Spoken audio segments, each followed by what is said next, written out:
Bom dia, meus queridos, paz do Senhor. Irmãos, hoje nós vamos ao texto que está lá em Hebreus 12, verso 1,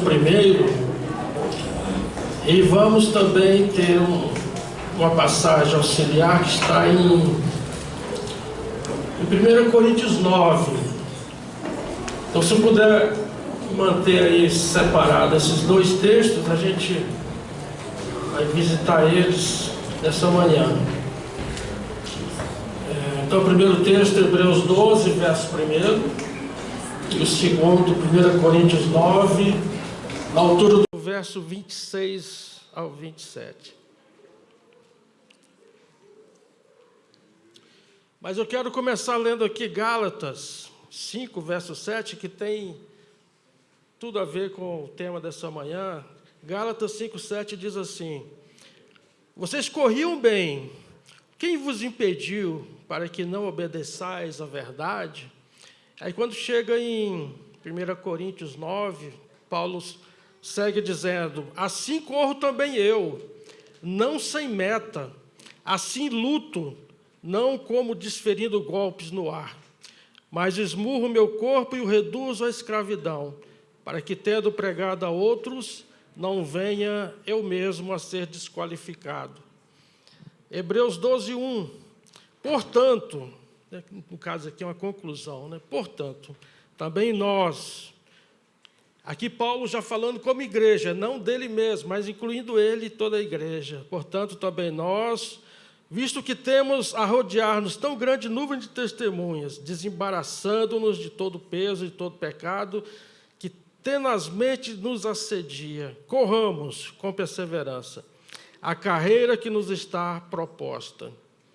Irmãos, a vida cristã é uma bênção, e vocês viram pelo comecinho dessa celebração que não tem loja a gente querer outro tipo de vida, não é?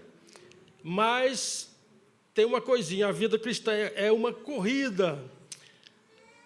E a Bíblia, ela é honesta, ela não engana ninguém. A Bíblia diz que essa é uma corrida de paciência, uma corrida de perseverança, ou seja, é uma maratona. O que Deus espera de cada um de nós é que a gente esteja disposto a uma maratona. Não uma maratona literal, né? Mas uma jornada que se parece bastante com uma maratona.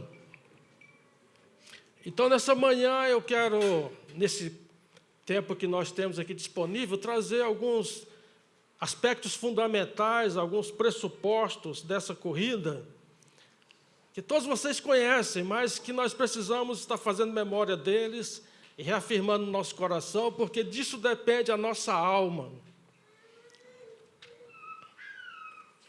Irmãos, da mesma forma que um atleta, mesmo sendo o primeiro colocado, da mesma forma que ele vai ser desclassificado se ele não seguir as regras da corrida, da mesma forma é o crente. O que desqualifica o crente é a forma como ele vem correndo. Então, isso requer de nós todo cuidado, toda atenção, todo senso de responsabilidade diante desse chamamento que está diante de nós para uma corrida longa, uma corrida de paciência e de perseverança. Então, o que cumpre a cada um de nós é que sejamos um crente bíblico, nem mais nem menos do que isso. Sejamos um crente bíblico e assim nós estaremos engajados com toda a responsabilidade na corrida cristã.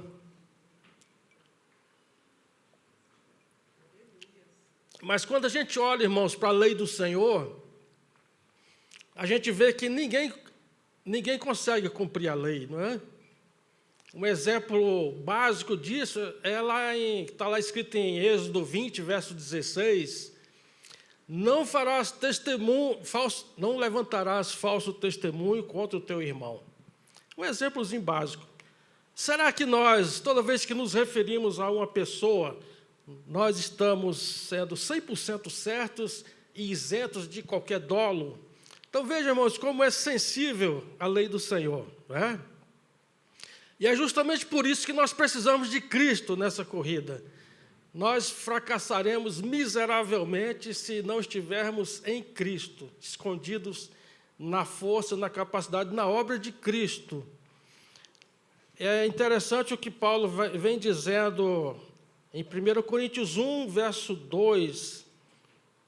Ele diz assim, 1 Coríntios 1, 2. A igreja de Deus que está em Corinto, aos santificados em Cristo Jesus, chamados para ser santos, com todos os que em todo lugar invocam o nome do Senhor Jesus Cristo, Senhor deles e nosso. Isso aqui traduz duas condições inerentes à corrida cristã. A primeira é o que a teologia chama de santidade posicional. Aqui diz que nós fomos feitos santos em Cristo Jesus. Essa é uma santidade posicional. E o Senhor Deus requer de nós que, como servos de Cristo, a gente siga refletindo a pessoa de Cristo. E por que isso? Porque Deus não planta árvore para ser infrutífera. É somente refletindo Cristo que nós daremos fruto. É somente refletindo Cristo que nós vamos honrar a obra de Cristo. E é somente refletindo Cristo que você vai poder desfrutar da bondade de Deus. Você vai poder provar da bondade de Deus. Eu acho que essas três coisas traduzem o nosso compromisso com a vida cristã, não é? Honrar o Senhor Jesus, desfrutar dele e recebermos dele a capacidade para essa corrida. A força vem dele. Eu vou pedir para a Esther rodar o vídeo 1. Eu gosto muito de vídeo, sabe, irmãos? Deus vai me libertar disso algum dia. É um vídeo de 1 minuto e meio, não vai cansar ninguém, 1 minutinho e meio, mas mostra o exemplo do apóstolo João, lá na ilha de Pátimos. É uma cena de filme, é uma cena fictícia, mas que eu creio de todo o coração que João procedia exatamente dessa forma que vocês vão ver aí. Pode rodar, por favor, vídeo 1. Estás sem forças, Demétrio? Aí o Demétrio, eu queria ter a tua força, e João fala, a minha força vem do Senhor. Eu achei linda essa cena, porque ela mostra a beleza de Cristo, o perfume de Cristo na pessoa de João. E é uma coisa que a nossa alma deve desejar ardentemente, é que em cada detalhe do nosso proceder, as pessoas vejam a beleza de Cristo. Esse é o privilégio que cabe a cada um de nós. A pastora Cássia citou muito bem, numa das pregações dela, um episódio em que o maridão chegou para almoçar, e a esposa tinha esquecido de descongelar a carne, e ele ficou irritadíssimo porque almoçou ovos, né, na mistura. Isso causou praticamente uma crise em casa, né? Então é assim, irmãos, a gente às vezes se torna desqualificado por conta de um prato de comida, igual foi com Esaú, né, que é considerado um ícone, um modelo do homem infiel. Como é que é a palavra? Me fugiu aqui. Aquele que despreza Deus. Enfim, veja, por coisas minúsculas, às vezes, a gente se enche de raiva, de contrariedade, fala o que não devia, se comporta de uma forma horrível, por causa de pequenas coisas que acabam nos controlando, nos dominando, porque nós não estamos apegados a esse prazer de refletir a pessoa do Senhor Jesus, né? Então, isso que a teologia chama de santificação progressiva. Deus nos chama para essa corrida porque é necessário que haja em nós essa santificação progressiva. Esse é o único caminho para que a gente tenha vitalidade espiritual, nós tenhamos resiliência e aptidão espiritual. Isso é tão necessário, irmãos, porque nós estamos em campo inimigo. O adversário nos rodeia esperando só a ocasião para destruir a nossa alma, né? Parece que é um exagero você ter que correr uma maratona, mas toda disciplina de uma maratona é necessária para que sejamos vitoriosos e para que glorifiquemos a Deus neste mundo e, através do nosso testemunho, muitos outros venham a encontrar o Senhor Jesus.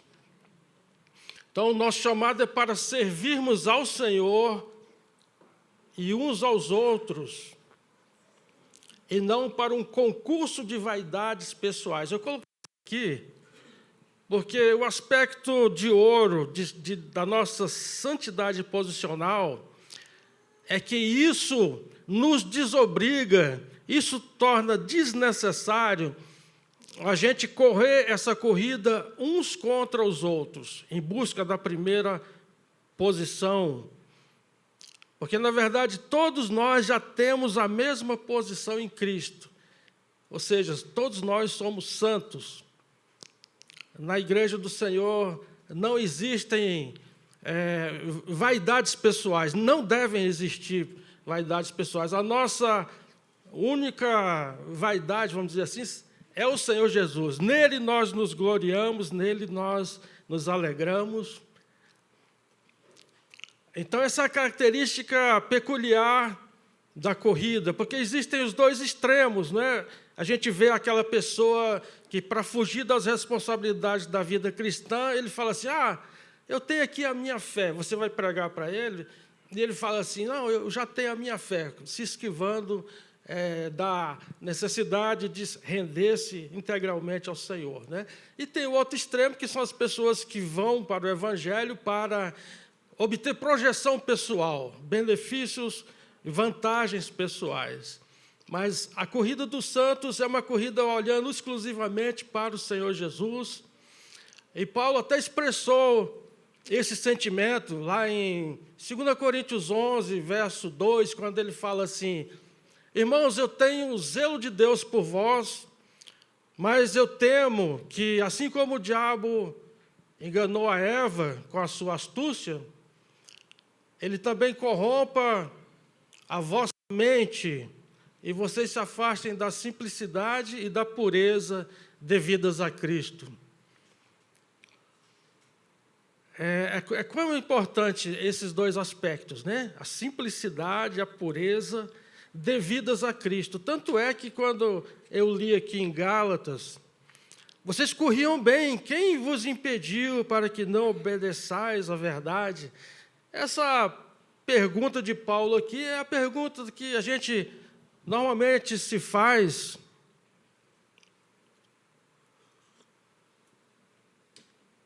quando, eventualmente, algum irmão nosso desiste da corrida, né?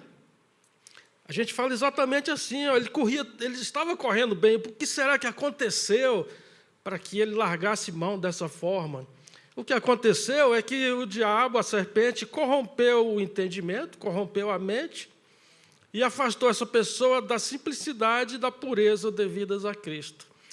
Ela ficou encantada com riquezas, com benefícios, vantagens, posição social, se afastou da simplicidade. Nós precisamos prosperar, tá, irmãos? Você, ao prosperar, você glorifica a Deus, mas dentro da simplicidade, sem ostentação. A ostentação é uma coisa diabólica. E é isso que acontece.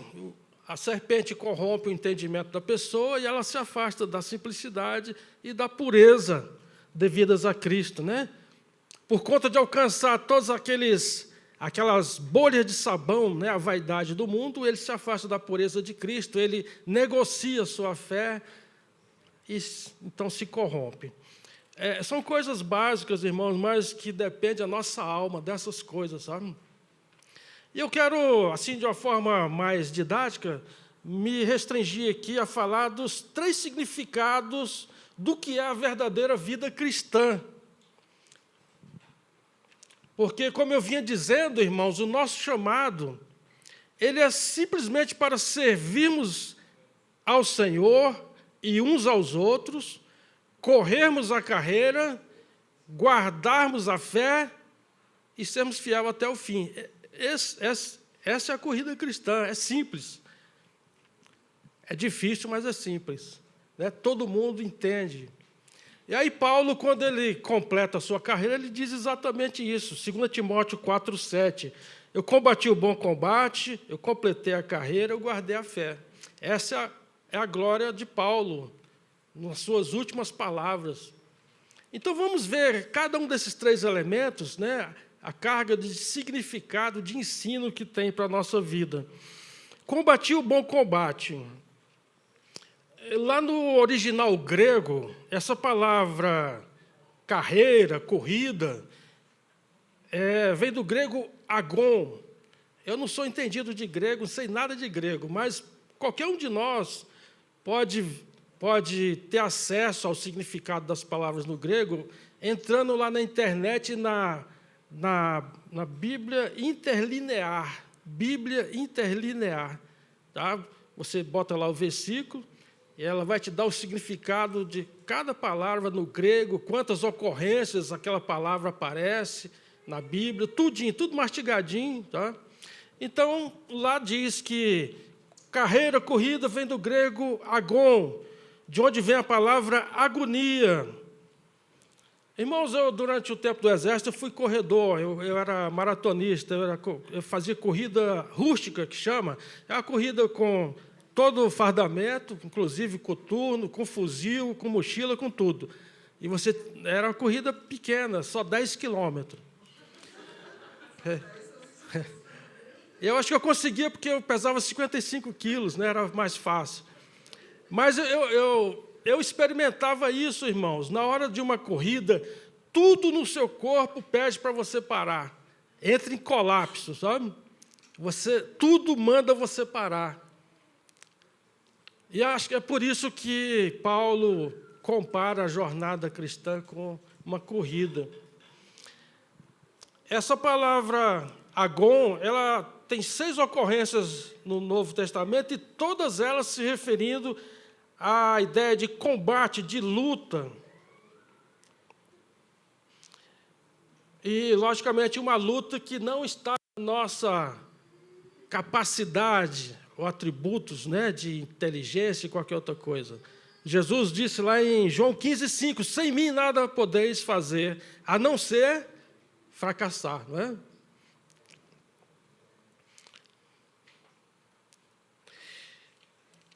O item seguinte... irmãos, eu lembrei aqui, antes de prosseguir, uma coisa importante. Esse vídeo que foi rodado aqui, muitos de vocês viram no nosso grupo do WhatsApp da igreja, não foi isso?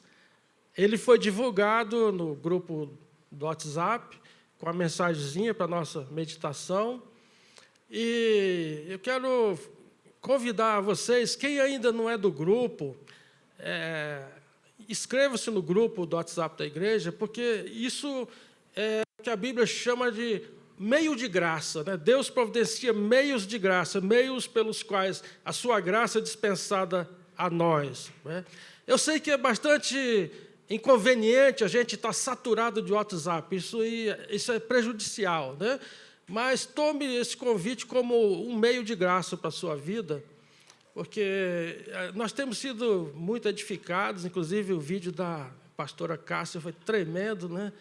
Ela postou, acho que ontem, que benção aquele vídeo, viu, pastora Cássia?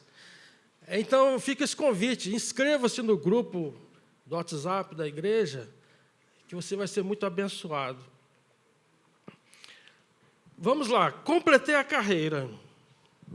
Combati o bom combate, ou seja, Paulo reconhecendo que não é sombra e água fresca a corrida. Não é? Completei a carreira. E aí a gente pode se perguntar, por que Deus é tão rigoroso, não é? A pessoa foi crente a vida toda, aí no último ano da sua vida ele desgringola, e aí ele perde tudo o que fez. Né? Irmãos, esse é o chamado, e ponto. Deus nos chama para uma carreira de paciência até o fim. A salvação, irmãos, não é ideia nossa. A salvação é a ideia de Deus. Os critérios são de Deus. Quando você vê lá a parábola do filho pródigo, quem corre e se pendura no pescoço do filho pródigo é o pai. Quem sai da festa atrás do filho mais velho, que não quer entrar na festa, é o pai. Não é? Aí a gente pode dizer, não, mas o filho pródigo ele caiu em si e voltou para a casa do pai. Não, irmãos, ele não voltou para o pai, ele voltou pelo pão. Quando ele disse, tantos empregados na casa do meu pai têm pão e eu aqui padecendo de fome. Ele voltou por causa de pão, não por causa do pai. Então, nós precisamos ter essa consciência de que as dificuldades da carreira são o critério do pai. E ponto. Outra coisa que a gente precisa ter bem presente, irmãos, é que o pai trabalha. Deus tem uma agenda. Deus é como um homem de negócios. A gente vê isso muito claramente lá na parábola dos talentos. O senhor da vinha, né, distribuiu seus bens e partiu para uma viagem longa. Jesus falando da nossa história, não é? Então, Deus é esse homem que empreende, que tem projetos, Deus trabalha. Tanto é que o próprio Jesus, quando se fez homem aqui nessa terra, ele veio para cumprir um trabalho. Ele diz, eu vou ler aqui, eu vou ler na linguagem de hoje, João 4:34. Jesus dizendo, a minha comida é fazer a vontade daquele que me enviou e terminar o trabalho que ele me deu para fazer. Deus deu um trabalho ao Filho porque Deus trabalha. O próprio Jesus declarou, João 5,17, meu Pai trabalha até agora e eu trabalho também. Então, não combina, irmãos, a preguiça, a lassidão com a vida cristã. Né? Esteja disposto ao trabalho. Esteja disposto, disponível. Eu me lembrei aqui de outra coisa. Essa nossa posição em Cristo, né, essa santidade posicional, ela nos enche dessa responsabilidade aqui, de encararmos o trabalho e não com aquela visão de que a gente é incapaz, não é? Olhar para si mesmo, realmente, olhando para si mesmo, você vai ver que você é incapaz. Eu digo isso porque esse dia eu me deparei com um exemplo prático que me edificou bastante. Eu verifiquei que o comandante aqui do Batalhão de Operações Especiais de Goiânia é um tenente-coronel de infantaria. A capacidade operacional desse batalhão é incrível, tanto é que o presidente, quando assumiu, colocou lá um comandante da confiança dele. E aí, quando você entra lá na internet, você vai descobrir que o diretor da biblioteca do Exército é um tenente-coronel de infantaria, do mesmo jeito.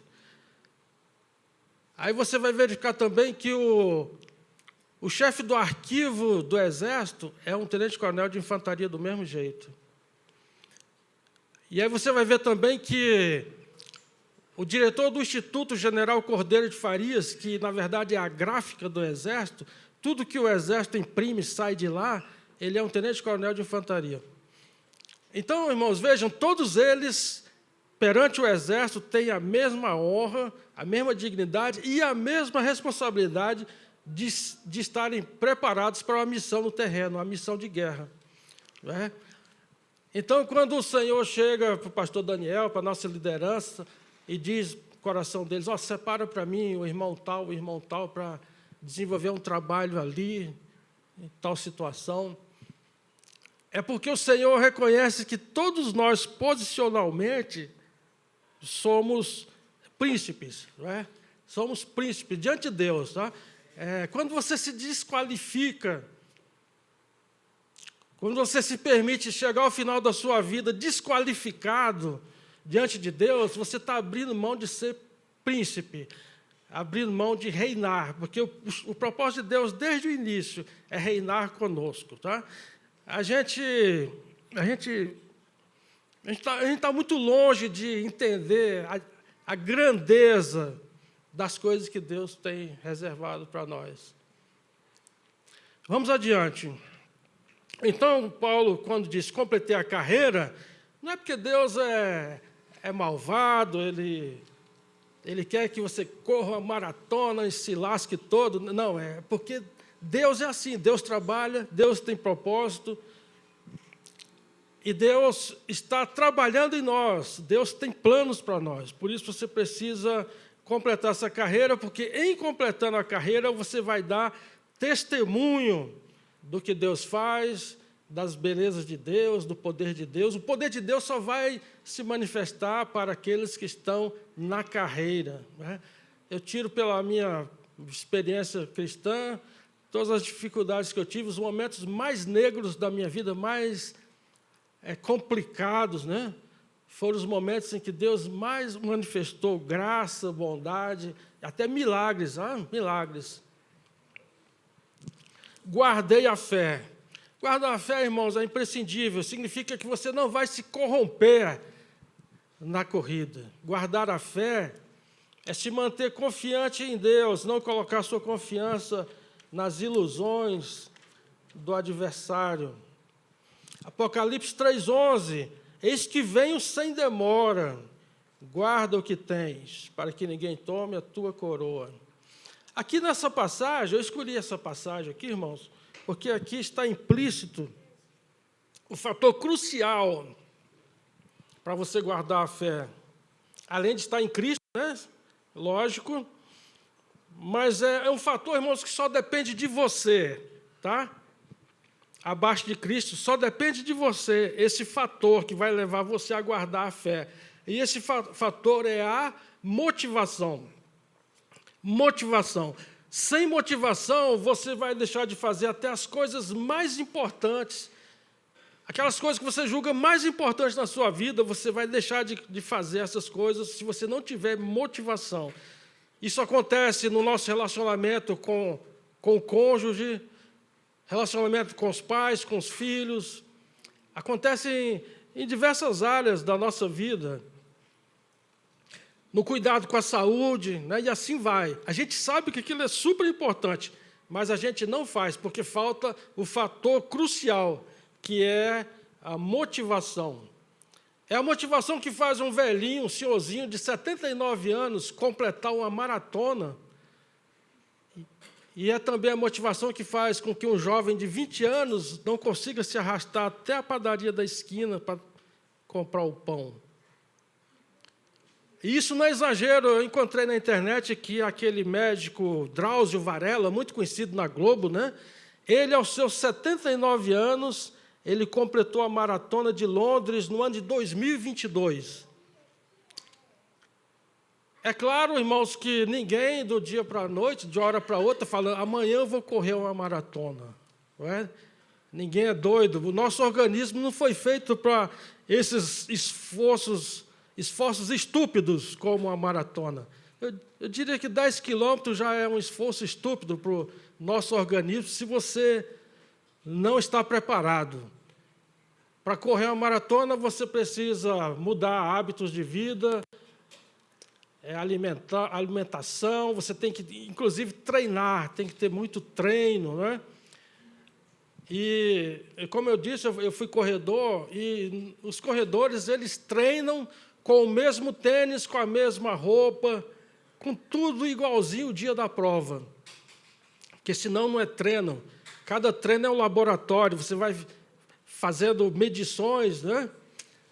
E no nosso caso, a maratona começa desde o primeiro dia. Tudo que você faz, além de ser um treino, já está valendo. Isso a gente, às vezes, não tem consciência, sabe, irmãos?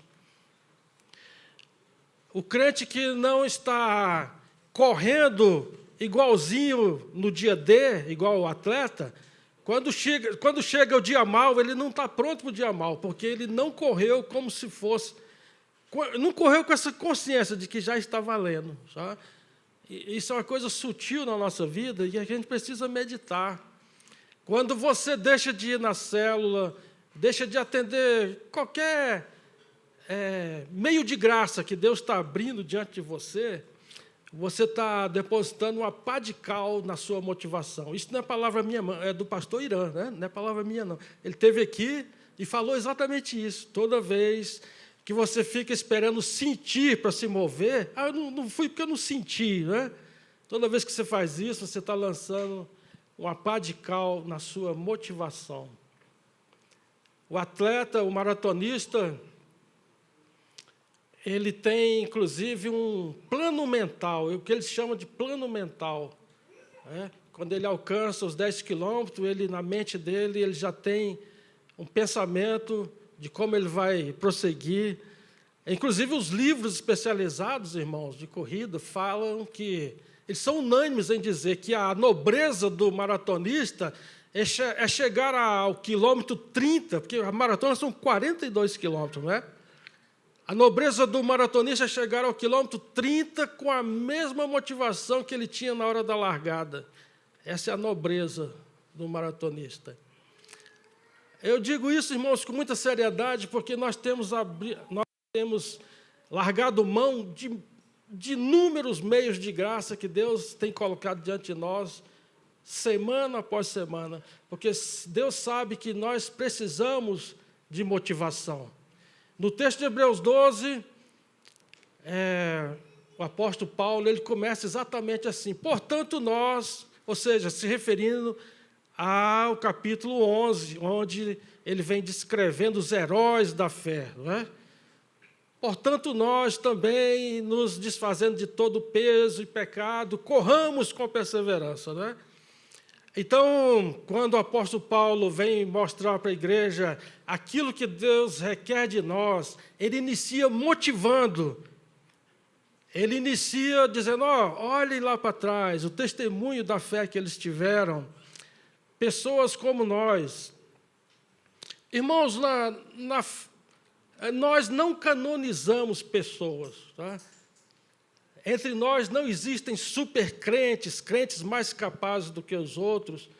Quando Paulo diz assim, também nós, ele está dizendo que a mesma fé que foi útil para a vida deles vai ser também para a nossa. Amém. Não é?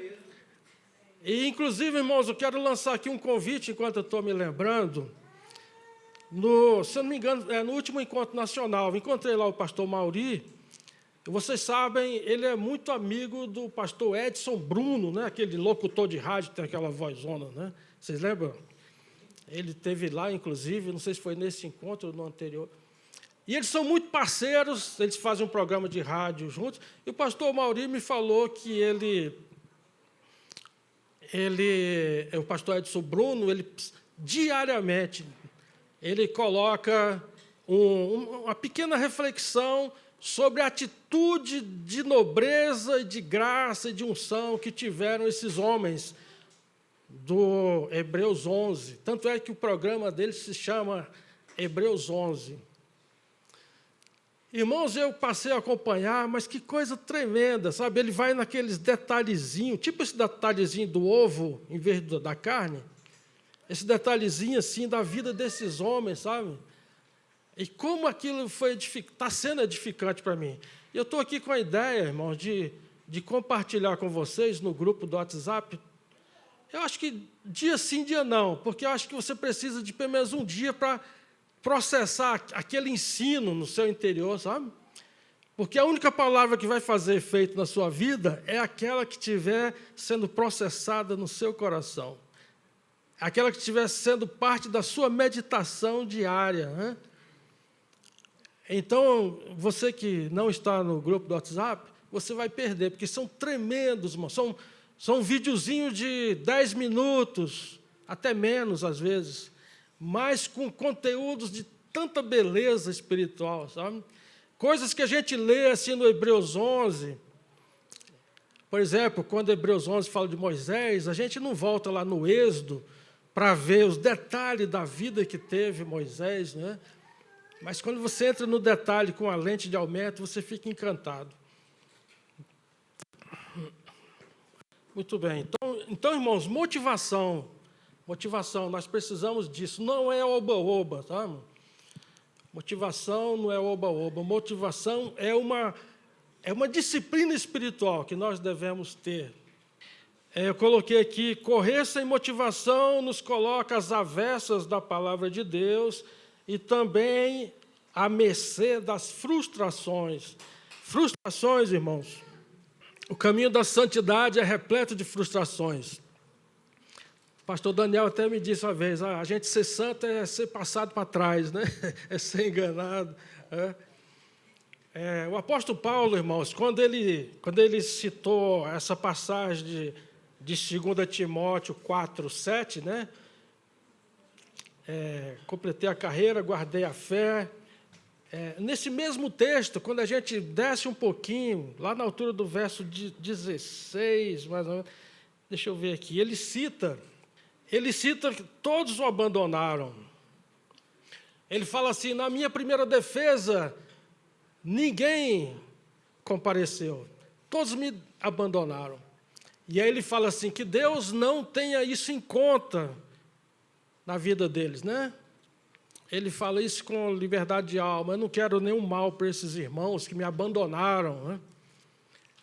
Você vai ver aí, 2 Timóteo 4, acho que na altura do verso 16, por aí. Então, irmãos, a nossa motivação ela tem que ser forte o suficiente para você superar as frustrações que são normais na carreira da nossa santificação.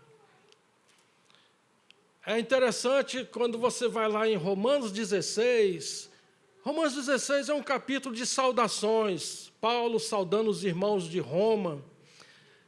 E aí, quando a gente vai observar, ele cita 32 nomes lá, saudando um por um. E dessas 36 pessoas, 6 dentre elas são parentes de Paulo. Que coisa curiosa, achei muito curioso. 6 parentes de Paulo. E desses 6 parentes, 2 vieram a Cristo antes de Paulo, se converteram antes dele. Ele cita isso lá. E se a gente for ver mais a fundo, Paulo tinha muito mais gente em Roma do que isso, porque na saudação dele, em diversas ocasiões, ele cita fulano e a sua família. Ou então fulano e a igreja que se reúne na casa dele, como é o caso de Áquila e Priscila, e outros 2 que aparecem lá, outras 2 famílias. Então, esse povo todo, irmãos, quando Paulo foi chamado a comparecer diante do tribunal de Nero, não teve um que foi lá para se posicionar a favor de Paulo, né? E ele, nas suas últimas palavras, ele diz isso, todos me deixaram. Então, irmãos, esteja preparado para experimentar o abandono, o desamparo, tá? Isso faz parte da corrida. Jesus experimentou muito bem isso, né? Não existe agrura nenhuma da vida cristã que Jesus não tenha experimentado pessoalmente. E para finalizar, irmãos, eu concluo dizendo 2 coisas. Primeiro, a santificação, ela não é um favor, ela é um ajuste. Tá certo, irmãos? A gente não faz favor nenhum servir ao Senhor. A santificação pessoal é um ajuste, porque, primeiro, Ele nos criou, segundo, Ele nos comprou e o preço foi muito alto. Ele teve que entregar o melhor que Ele tinha, então custou muito caro. Um preço que a gente não valia, Jesus pagou. É lastimável, assim, esse dito muito comum entre nós, entre os evangélicos, né? Que Deus te aceita como você é. Deus te ama incondicionalmente. Mas, na verdade, irmãos, Deus nunca vai me aceitar como eu sou. A beleza do Evangelho, irmãos, é que Deus me aceita tal como Cristo é. É maravilhoso isso. Né? É um privilégio, irmãos, sem medida. Deus me aceita tal como Cristo é.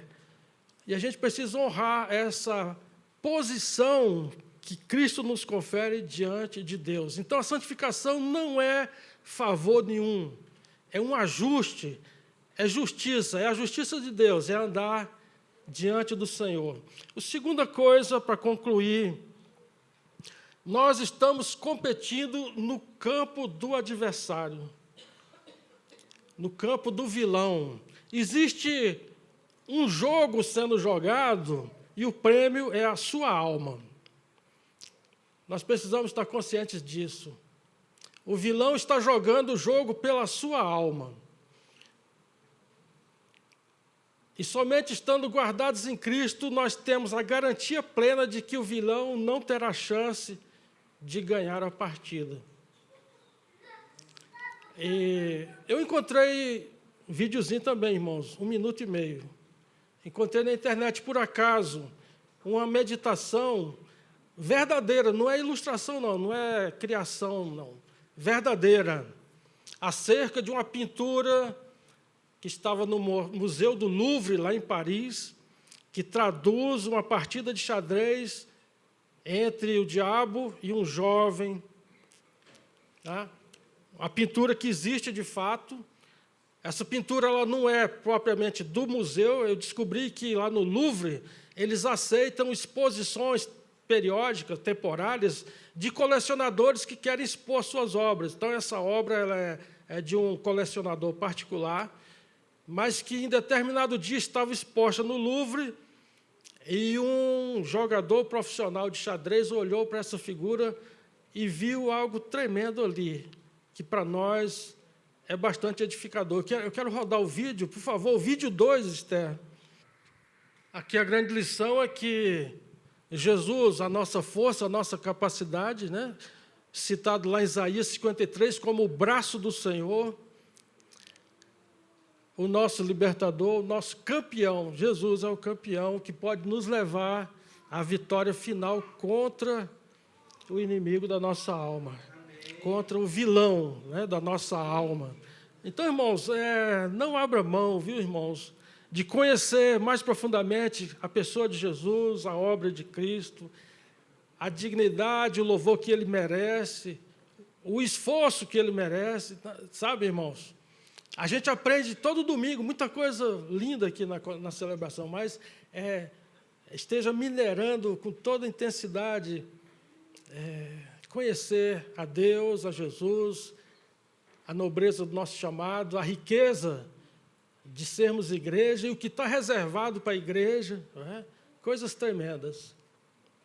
Então, era isso, irmãos, que a gente renove no nosso espírito a alegria, o prazer de estarmos cumprindo esse chamado, não é? E que a gente empenhe todo esforço para que ele seja cumprido até o fim e com a devida honra ao Senhor. Amém? Anjos te louvam, os anciãos se prostram.